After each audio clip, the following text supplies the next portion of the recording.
नमस्कार साथियों, आप सभी का जो है ज्ञान तिलक आईएएस अकेडमी में स्वागत है। मैं रुपेश वर्मा आप सभी लोगों का स्वागत करता हूं।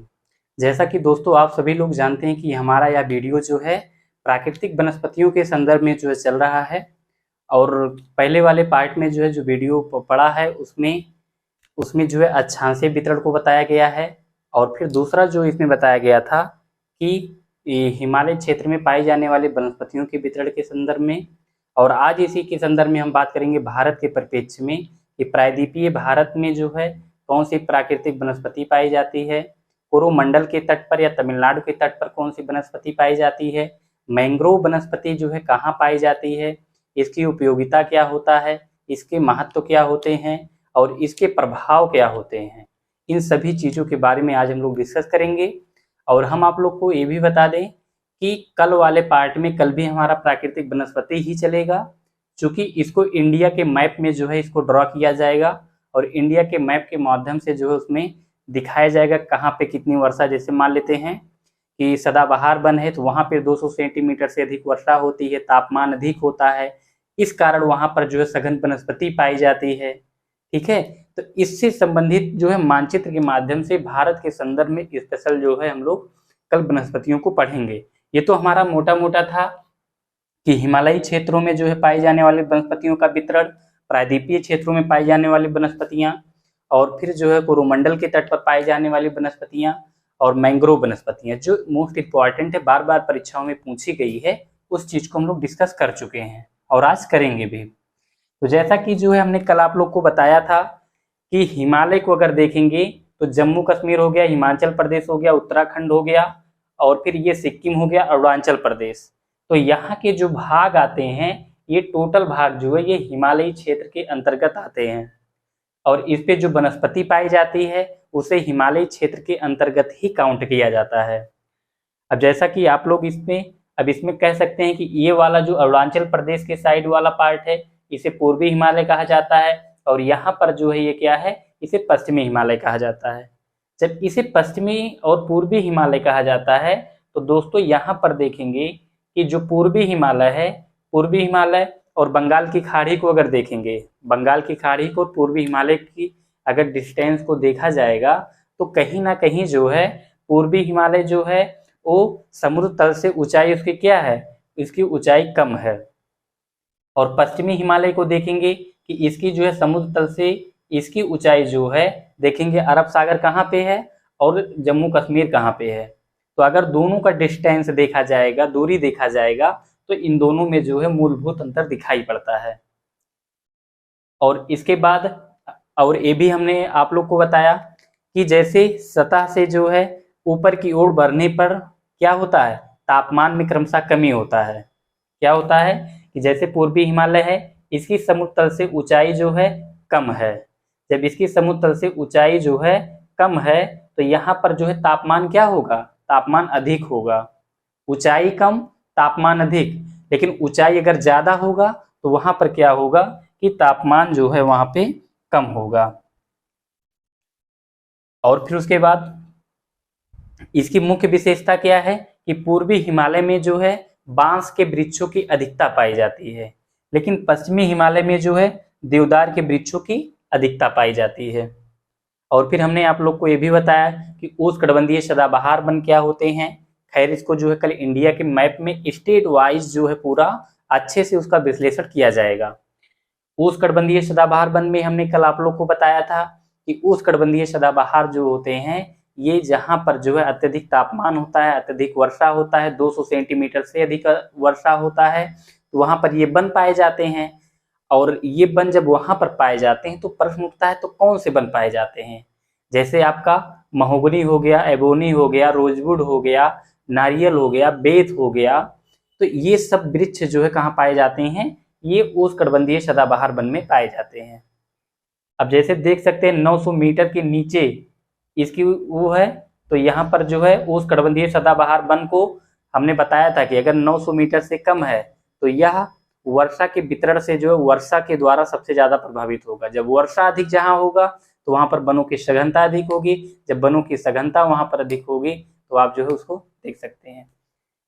फिर उपोष्णकटिबंधीय पर्णपाती वन इधर देख सकते हैं कि उपोष्णकटिबंधीय पर्णपाती वन में हमने आप लोग को बताया था कि ये पर्णपाती वन जो है 900 मीटर से लेकर 1800 मीटर की ऊंचाई तक पाए जाते हैं। और इसमें हमने बताया था कि साल हो गया, शीशम हो गया, सागौन हो गया, आम हो गया, नीम हो गया, महुआ हो गया, कटहल हो गया, जामुन हो गया इत्यादि वृक्ष जो है पाए जाते हैं। समशीतोष्ण में जो है यहाँ पर आपका ओक हो गया, वर्क हो गया, मैपली हो गया, चेस्टनट हो गया इत्यादि वृक्ष जो है यहाँ पर समशीतोष्ण में पाए जाते हैं। शीत में देखेंगे तो यहाँ पर जो है जैसे टुंड्रा हो गया, टैगा हो गया, काई, लाइकेन इत्यादि वृक्षों की अधिकता पाई जाती है। लेकिन दोस्तों सेम अगर इसी चीज को जो है जैसे शीत में फर हो गया, स्प्रूस और पाइन ये जो है पाए जाते हैं। लेकिन पश्चिमी हिमालय में देखेंगे तो ये चीज जो है आपका ये स्पष्ट हुआ। हिमालय जो है आपका स्पष्ट हुआ। अब हिमालय के बाद जो है हम लोग देखेंगे प्रायद्वीपीय भारत में वनस्पतियों का वितरण हम लोग का टॉपिक है। इसमें प्रायद्वीपीय भारत में वनस्पतियों का वितरण देखेंगे।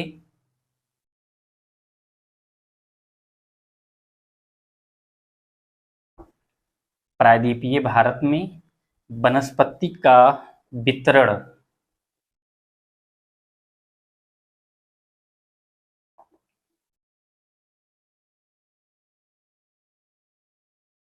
प्रायद्वीपीय भारत में वनस्पति का वितरण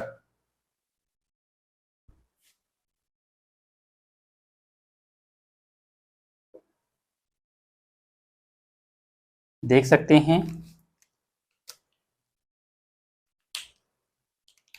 प्रायद्वीपीय ये 3 नंबर है, ये जो है क्या है ये 3 नंबर है, 3 नंबर प्रायद्वीपीय भारत में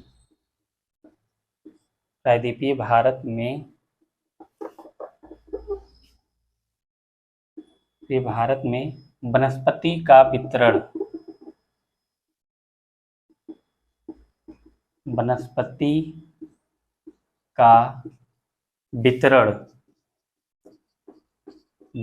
वितरण हम लोग देखेंगे।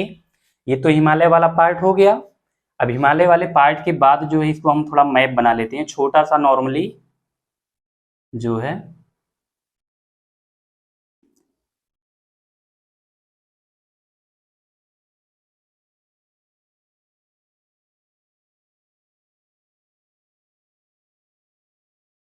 ये हमारा जो है ठीक। तो दोस्तों जो है ये देख सकते हैं कि एक तरीके से ये हमारा मैप जो है हुआ ठीक। अब इसमें देखते हैं कि हम प्रायद्वीपीय भारत को हमको पढ़ना है, मतलब किस पार्ट को पढ़ना है, इस वाले पार्ट को पढ़ना है प्रायद्वीपीय भारत को। ये हमारा क्या है प्रायद्वीपीय है, प्रायद्वीपीय। तो प्रायद्वीपीय में हम लोग को पढ़ना है तो हम इसमें क्या बताएंगे। सबसे पहले जो है प्रायद्वीपीय भारत के अगर संदर्भ में बात आता है कि इसके वनस्पति के संदर्भ में बात आता है तो यहाँ पर जो है कैसी वनस्पति पाई जाएगी। और सबसे पहले हमको वनस्पति को लिखने से पहले हमको प्रायद्वीप के बारे में लिखना होगा। क्योंकि जब प्रायद्वीप के बारे में पता होगा हमको तो उसके वनस्पतियों के बारे में हम आसानी से बता सकते हैं कि यहाँ पर कौन सी वनस्पति पाई जाएगी, यहाँ पे कितनी वर्षा हो सकती है, यहाँ पर कैसे जो है संरचना हो सकती है। तो देखिए दोस्तों सबसे पहले जो प्रायद्वीपीय आपका भारत है, प्रायद्वीपीय भारत जो है मुख्यतः यह एक पठारी क्षेत्र है। कैसा क्षेत्र है, यह एक पठारी क्षेत्र है। पठारी क्षेत्र है पहली विशेषता, यह एक पठारी क्षेत्र है। इसकी औसत ऊंचाई कितनी है, इसकी अगर हम औसत ऊंचाई की बात करें तो प्रायद्वीपीय भारत की औसत ऊंचाई जो है 1000 से 1200 मीटर तक जो है इसकी औसत ऊंचाई पाई जाती है। लेकिन कहीं कहीं पर अगर देखा जाएगा तो इसकी ऊंचाई जो है कुछ जगहों पर जो है 900 मीटर तक भी पाई जाती है। कुछ जगह पर 900 मीटर तक भी पाई जाती है, 900 मीटर तक भी पाई जाती है। जब 900 मीटर तक भी पाई जाती है तो यहाँ पर आपके पास 2 प्रश्न उठ रहा होगा। एक तो 900 मीटर की भी बात कर दी गई है और 1000 से लेकर जो है 1200 मीटर की भी बात कर दी गई है। तो हमने आप लोग को बताया था अगर 900 मीटर की बात हो रही है तो 900 मीटर से कम ऊंचाई जो होता है वह वर्षा के द्वारा प्रभावित होता है, लेकिन 900 मीटर से अगर अधिक ऊंचाई पर जाया जा रहा है तो वो तापमान के द्वारा वनस्पति प्रभावित होती है।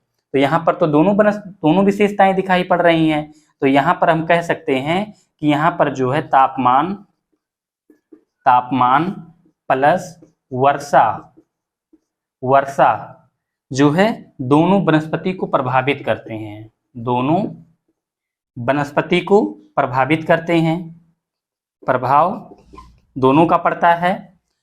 अब जब दोनों का प्रभाव पड़ता है तापमान का भी और वर्षा का भी, तो अब हमारे मन में प्रश्न ये आता होगा कि भाई जब तापमान का भी यहाँ पे प्रभाव पड़ रहा है, वर्षा का भी, तो यहाँ पर कौन सी वनस्पति पाई जाएगी? तो यहाँ पर जो है उपोष्णकटिबंधीय वनस्पति पाई जाएंगी। कौन सी वनस्पति? उपोष्णकटिबंधीय वनस्पति, उपोष्णकटिबंधीय वनस्पति पाई जाएगी। अब आपके मन में ये प्रश्न उठ रहा होगा कि भाई उपोष्णकटिबंधीय वनस्पति के अंतर्गत क्या आता है? अभी हमने आप लोग को हिमालय जब बताए थे तो वहां पर जो है 900 मीटर से लेकर 1500 मीटर की ऊंचाई तक बताए थे। साल, शीशम, सागौन, आम, नीम, महुआ, जामुन, कटहल इत्यादि वृक्ष पाए जाते हैं। तो यहाँ पर जो है कौन वृक्ष पाए जाएंगे? साल, शीशम, सागौन, आम, नीम, महुआ, कटहल, जामुन इत्यादि वृक्ष पाए जाते हैं। तो ये जो है यहाँ पर ये वृक्ष हो गए। कौन से वृक्ष पाए जाते हैं? अगर हम यहाँ पर वर्षा की बात कर लेते हैं कि वर्षा यहाँ पर कितनी हो सकती है, तो देखिए जैसे तो वनस्पति एक तरीके से एक सदाबहार वनस्पति होती है और एक वनस्पति जो होती है एक सदाबहार वनस्पति, एक पर्णपाती वनस्पति, एक शुष्क वनस्पति या पहले है आर्द्र वनस्पति, फिर शुष्क वनस्पति, फिर मरुस्थलीय वनस्पति, ज्वारीय वनस्पति। तो इस प्रकार की जो वनस्पतियां पाई जाती हैं इसके वर्षा को जो है करने में समझने में आसानी होगा। कल इसमें हम अच्छे से टॉपिक को कवर करेंगे। और अगर प्रायद्वीप की यहाँ पर बात हो रही है तो वहां पर जो है अगर एक पठारी क्षेत्र है तो इसका मतलब यहाँ पर वर्षा कम हो रहा है, क्योंकि सदाबहार वन में अधिक वर्षा होता है। अगर इसका अच्छांशी हम विस्तार भी देख लेंगे तब भी जो है ये क्या आएगा कि विषुवत रेखा से 23.5 अंश के मध्य में ये आ जाएगा।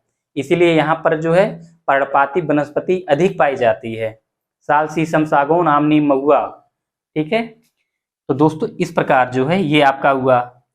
अब जैसे ये तो हुआ कि हाँ ये वन भी पाए जाते हैं, ये तो इसका प्रभाव हो गया, वन कौन से पाए जाते हैं। प्लस अगर कर्नाटक की बात किया जाए, कर्नाटक में इन्हीं वनों को जो है क्या कहा जाता है? शोला कहा जाता है। क्या कहा जाता है? शोला। कर्नाटक में उपोष्णकटिबंधीय वनों को शोला कहा जाता है। बार बार परीक्षाओं में पूछा गया है ये प्रश्न, बार बार प्रश्न ये पूछा गया है। तो इसे क्या कहा जाता है? शोला कहा जाता है। तो दोस्तों इस प्रकार ये आपका प्रायद्वीपीय भारत जो था ये आपका कंप्लीट हुआ। और फिर उसके बाद जो है इसके बाद हम स्टार्ट करते हैं प्रायद्वीपीय के बाद जो है प्रायद्वीपीय के बाद जो है हम कोरोमंडल का तट या तमिलनाडु के तट को देख लेते हैं। कोरोमंडल का तट या तमिलनाडु का तट। और वीडियो अच्छी लगी तो आप लोग वीडियो को लाइक करिए, अधिक से अधिक जो है शेयर कर दीजिए वीडियो को। चौथा आपका पॉइंट है, चौथा पॉइंट है आपका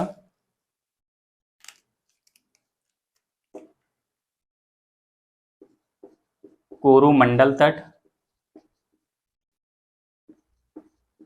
या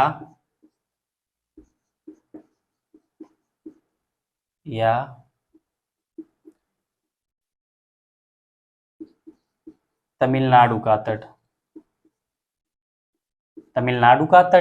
ठीक है, तो दोस्तों यहां पर हम क्या पढ़ेंगे? कोरोमंडल का तट, और फिर जो है और यहां पर हम पढ़ेंगे तमिलनाडु का तट। ठीक है, तो ये हमारा क्या है कि जो तमिलनाडु का तट है इसी को ही जो है कोरोमंडल का तट कहा जाता है।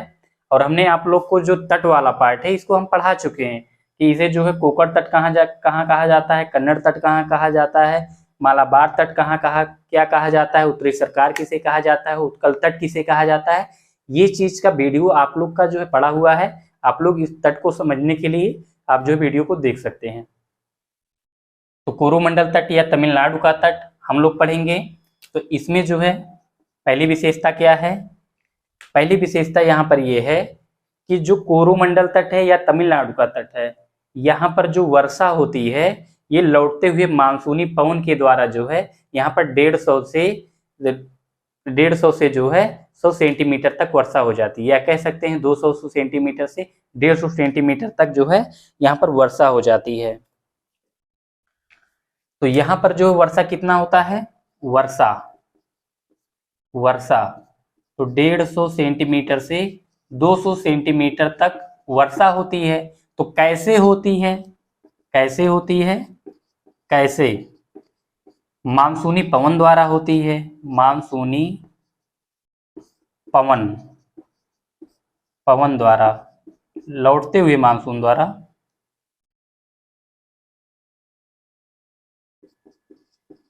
लौटते हुए मानसूनी पवन द्वारा।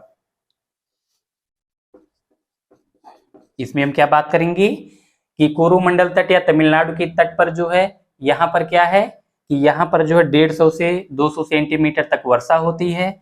और ये वर्षा कैसे होती है, ये लौटते हुए मानसूनी पवन के द्वारा होती है। आप लोग का बार बार प्रश्न ये भी पूछा गया है कि जो है भारत का वह कौन सा राज्य है जो शीतकालीन मानसूनी के निवर्तन या उसके प्रत्यावर्तन या लौटते हुए मानसून के द्वारा प्रभावित होता है या शीत ऋतु में वर्षा के क्षेत्र के अंतर्गत आता है। तो आपका ये जो है तमिलनाडु आपका आ जाएगा। अब देखिए अगर यहाँ पर 150 से 200 सेंटीमीटर की बात हो रही है, कितना, तो यहाँ पर अगर 150 से 200 सेंटीमीटर की बात हो रही है तो यहाँ पर कौन वनस्पति पाया जाएगा, अर्ध सदाबहार वन, अर्ध सदाबहार वन, अर्ध सदाबहार वन। देखिए दोस्तों बंगाल की खाड़ी में जो है, बंगाल की खाड़ी में जो मानसून उठता है, जो मानसून उठता है यहाँ से, जो मानसून उठता है यहाँ से और फिर जब इसके द्वारा जो है वापसी होती है, जब इसके द्वारा वापसी होती है तो यहाँ पर जो है तमिलनाडु के या कोरोमंडल के तट पर 150 से 200 सेंटीमीटर तक वर्षा हो जाता है।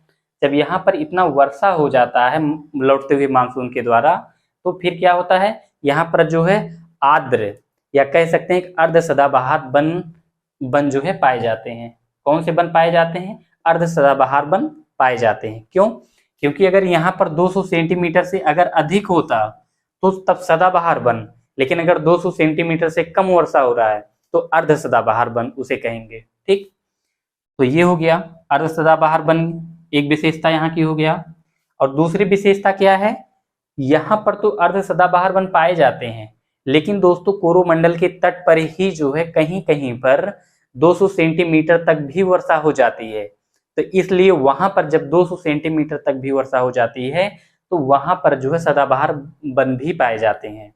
लेकिन अगर मुख्य रूप से यहाँ पर वनस्पति की बात की जाएगी तो कोरोमंडल का तट या फिर तमिलनाडु के तट पर जो है सबसे ज्यादा कौन से वन पाए जाएंगे, मैंग्रोव वनस्पति मुख्यतः यहाँ पाई जाती है। मुख्यतः कौन सी वन पाई जाएगी, मुख्यतः मैंग्रोव वनस्पति, मैंग्रोव वनस्पति यहाँ पर पाई जाएगी। ठीक, तो यहाँ पर जो है मैंग्रोव वनस्पति पाई जाएगी। तो ये हमारा क्या हुआ, ये हमारा जो है ये कोरोमंडल का तट हो गया या फिर इसी को कह सकते हैं कि ये चीज हो गया। लेकिन यहाँ पर एक प्रश्न और उठता है कि जो मैंग्रोव वनस्पति है, मैंग्रोव वनस्पति खेल इसकी उपयोगिता के संदर्भ में हम लोग अभी पढ़ेंगे इसमें आगे जो है। अब कोरोमंडल तट हो गया, तमिलनाडु का तट हो गया, तमिलनाडु का तट हो गया, हिमालय हो गया, प्रायद्वीपीय हो गया। और फिर इसके बाद जो है अब हम वनस्पति मैंग्रोव वनस्पति को देख लेते हैं।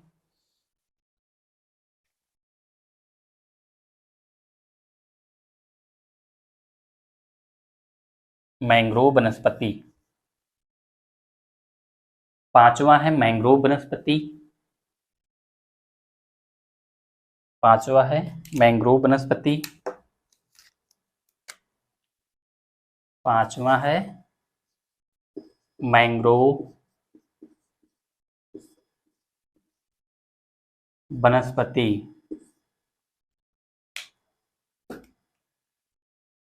मैंग्रोव वनस्पति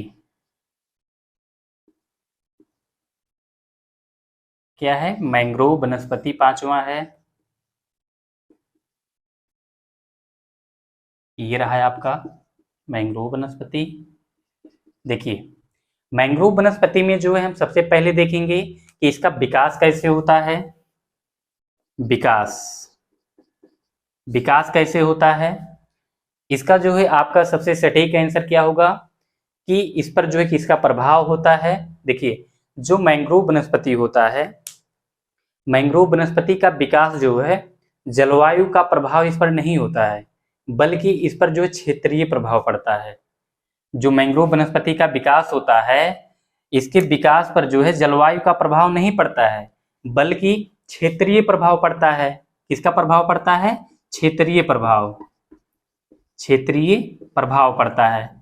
क्षेत्रीय प्रभाव पड़ने का तात्पर्य यहाँ पे क्या है कि जो क्षेत्र होता है, सबसे ज्यादा मैंग्रोव वनस्पति जो है बंगाल के डेल्टा में ही पाए जाते हैं, इसके तटीय भागों में ही पाए जाते हैं, पूर्वी भाग में भारत के। तो यहाँ पर क्षेत्रीय प्रभाव का तात्पर्य है कि जो मैंग्रोव वनस्पति होते हैं, ये दलदली या पीट वाले क्षेत्रों में पाए जाते हैं। कहाँ पर? दलदली या पीट मृदा वाले क्षेत्रों में पाए जाते हैं। ठीक है, तो यहाँ पर हम क्या कह सकते हैं कि मैंग्रोव वनस्पति का विकास जो है जलवायु प्रभाव से ना होकर क्षेत्रीय प्रभाव से होता है। अब क्षेत्रीय प्रभाव से क्या क्यों होता है? क्योंकि ये जो मैंग्रोव वनस्पति होती है, ये दलदलीय क्षेत्रों में या पीट मृदा वाले क्षेत्रों में पाई जाती है। क्यों इसी में पाई जाती है? क्योंकि जो क्षेत्रीय प्रभाव होता है या जो दलदली क्षेत्र होता है, यहाँ पर वनस्पतियों के अवशेष का या कार्बनिक पदार्थों का अभाव होता है। किसका अभाव होता है? वनस्पति के अवशेष का, वनस्पतियों के अवशेष प्लस वनस्पतियों के अवशेष का और कार्बनिक पदार्थों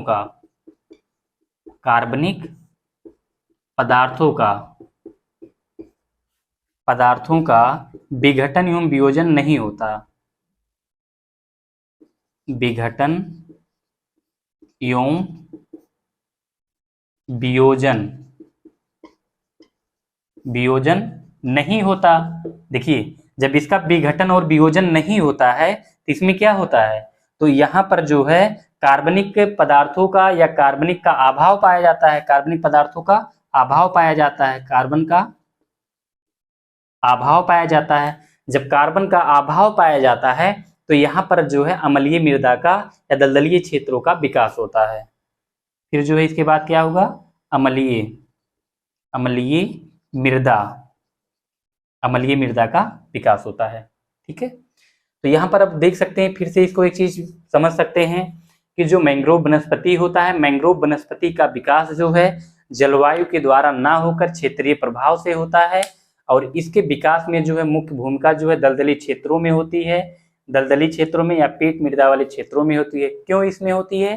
क्योंकि दलदली और जो पीट क्षेत्र होता है, यहाँ पर जो है वनस्पतियों के अवशेषों का और कार्बनिक पदार्थों का विघटन और वियोजन जो है नहीं होता। जब इनका वियोजन नहीं होता तो यहाँ पर जो है क्या होता है? कार्बनिक पदार्थों की मात्रा का अभाव होता है। जब कार्बन के पदार्थों की मात्रा का अभाव होता है तो यहाँ पर अम्लीय मृदा का विकास होता है।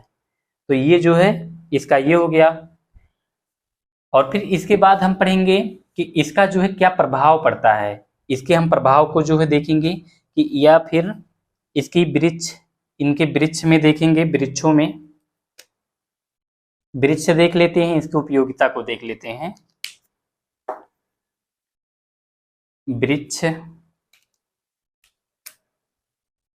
वृक्ष उपयोगिता देखिए यहाँ पर मुख्य रूप से जो है जो मैंग्रोव वनस्पति होते हैं, आप सभी लोगों को पता होगा कि जो भारत का जो है जो डेल्टाई वाला भाग है, चाहे यहाँ पर गंगा नदी का डेल्टा हो गया, चाहे महानदी का डेल्टा हो गया, चाहे गोदावरी का डेल्टा हो गया, चाहे कृष्णा का हो गया, चाहे कावेरी नदी का डेल्टा हो गया, ठीक है। तो इन डेल्टाई भागों में जो है मैंग्रोव वनस्पति की बहुत ही अधिकता पाई जाती है। लेकिन अब हम इसमें देखेंगे कि जो वृक्ष पाए जाते हैं मैंग्रोव जो वनस्पति की अतिरिक्त भी और पाए जाते हैं। जैसे इसमें मैंग्रोव तो पाए जाते हैं, सुंदरी भी पाई जाती है, सुंदरी और फोनिक्स, सुंदरी और फोनिक्स और एक तो मैंग्रोव पाया ही जाता है। तो दोस्तों कहने का तात्पर्य ये है कि बंगाल की खाड़ी में जो है डेल्टाई वाले भागों में यहाँ पर सुंदरी नामक वृक्ष पाया जाता है और बहुत अधिक मात्रा में पाया जाता है, ठीक है। तो इसीलिए जो है जो इसका नाम पड़ा हुआ है सुंदरबन डेल्टा, इसी के नाम पर सुंदरी नामक वृक्ष के नाम पर ही पड़ा है। और ये जो सुंदरबन डेल्टा है ये भारत का ही नहीं अपितु विश्व का सबसे बड़ा जो है डेल्टा है। तो ये यहाँ पर जो है वृक्ष हो गए, इसकी उपयोगिता को हम लोग देख लेते हैं। सुंदरबन का ये मैंग्रोव वनस्पति की उपयोगिता क्या होती है। देखिए जो मैंग्रोव वनस्पति होता है, मैंग्रोव वनस्पति जो होते हैं इसका उपयोग जो है एक तो रंग रोजन में किया जाता है, चमड़े की रगाई में किया जाता है। और जो मैंग्रोव वनस्पति होता है ये मुख्यतः जो है किसके उपयोग में आता है कि ये जो है मान लेते हैं कि बंगाल की खाड़ी से चक्रवात उत्पन्न हुआ, चक्रवात जो है बंगाल की खाड़ी से अगर उत्पन्न होता है तो ये क्या करता है, मैंग्रोव वनस्पति जो होता है ये जो है चक्रवात के प्रभाव को कम कर देता है, या कह सकते हैं कि चक्रवात की जो वेग होती है, जो पवन की वेग होती है उसे कम कर देता है, ठीक है। तो इस प्रकार जो है जो तटीय देश होते हैं मैंग्रोव के कारण कहीं ना कहीं इससे कुछ हद तक जो है बच जाते हैं। और इसमें पहला है रंग रोजन, चमड़े की रगाई में, और दूसरा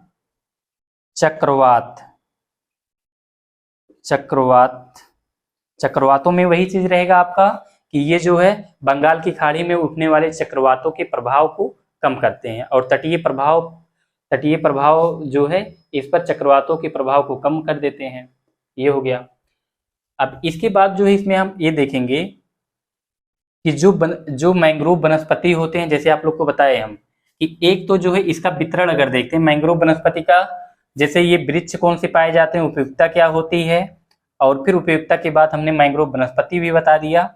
अब इसमें हम वितरण देख लेते हैं, मैंग्रोव वनस्पति का वितरण।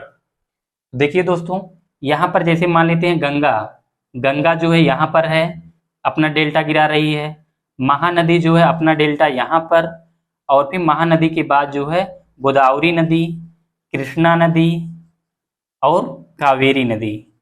तो दोस्तों जो नदियों के द्वारा यहाँ पर जो है डेल्टा का निर्माण किया जाता है, इन्हीं क्षेत्रों में जो है मैंग्रोव वनस्पति की अधिकता पाई जाती है, ठीक है।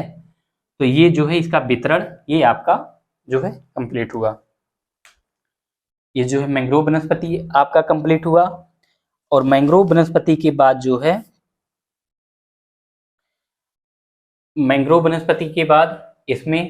इसमें हम लोग का जो है उत्तर भारत का बृहद मैदान आ जाएगा, क्योंकि आप लोग का ये टॉपिक जो है कंप्लीट हुआ।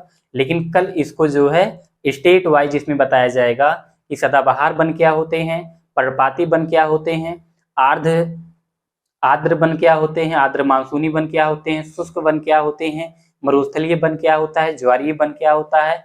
इन सभी चीजों का विश्लेषण जो है हम नेक्स्ट वाले वीडियो में मानचित्र के माध्यम से इस सभी वीडियो का मतलब आज वाला वीडियो और जो कल वाला वीडियो पड़ा था उस सभी का निचोड़ जो है कल वाले वीडियो में आप लोग को हम देंगे। ठीक, तो धन्यवाद।